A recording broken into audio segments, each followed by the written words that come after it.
মুসলিম তো সে যার হাত থেকে, যার হাতের অনিষ্ট, মুখের অনিষ্ট থেকে তার আশেপাশের ভাইয়েরা নিরাপদে থাকে, সে হচ্ছে মুসলিম। তার মানে আপনার হাত দিয়ে, আপনার কথা দিয়ে, আপনার কাজ দিয়ে আপনি আশেপাশের কাউকে যদি কষ্ট দেন, আপনি মুসলিম হতে পারবেন?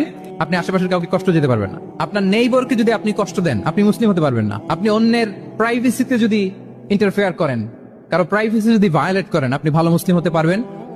কারো পার্সোনাল স্পেসে যদি আপনি নাক গলান, আপনি যদি ইন্টারফেয়ার করেন, তাহলে আপনি ভালো মুসলিম হতে পারবেন না। অন্যের অধিকারের ব্যাপারে ইসলাম আমাদেরকে সচেষ্ট থাকতে বলে। ইসলাম বলে ওয়ালা তাজাসসু, খবরদার খবরদার গোয়েন্দাগিরি করো না, কারো পার্সোনাল স্পেসে নাক ঢুকিও না। যেটা তোমার ইস্যু না, যেটা তোমার বিজনেস না, ওখানে তুমি কবু যাবে না। কিন্তু আমরা এগুলো ভায়োলেট করি দেদারসে। কি বলেন? অন্যের কোনো বিষয়ে আমাদের আগ্রহ থাকে বেশি, এরকম থাকে না? এনএসইউ তে আলহামদুলিল্লাহ এরকম কেউ নাই। আছে এরকম? কার পার্সোনাল বিষয়ে আমাদের কোনো ইন্টারেস্ট আছে?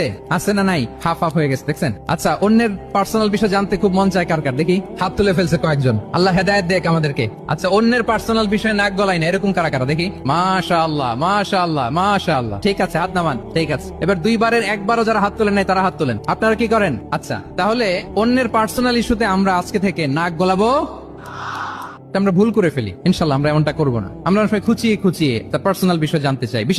বিশেষ করে নিঃসন্তান দম্পতি পেলে আমি দেখেছি খুঁটিয়ে খুঁটিয়ে তাকে প্রশ্ন করে যে ভাই কি সমস্যা, বেবি নিচ্ছেন না কেন, কার সমস্যা, আপনার সমস্যা না ভাবির সমস্যা? আর বেটা তোর কি সমস্যা সেটা বল। একজন নিঃসন্তান দম্পতি কি পরীক্ষার মধ্য দিয়ে যায় আমাদের কোনো আইডিয়া আছে? তার এই পরীক্ষার মধ্যে যদি আমরা কাটা ঘায়ে নুনের ছিটা যদি দেই, তাহলে তার কেমন লাগবে বলেন তো? আছে তো সে পরীক্ষার মধ্যে। খুঁটিয়ে খুঁটিয়ে আমরা তাকে বিব্রত করার চেষ্টা করি। আল্লাহ আমাদেরকে হেফাজত করুন।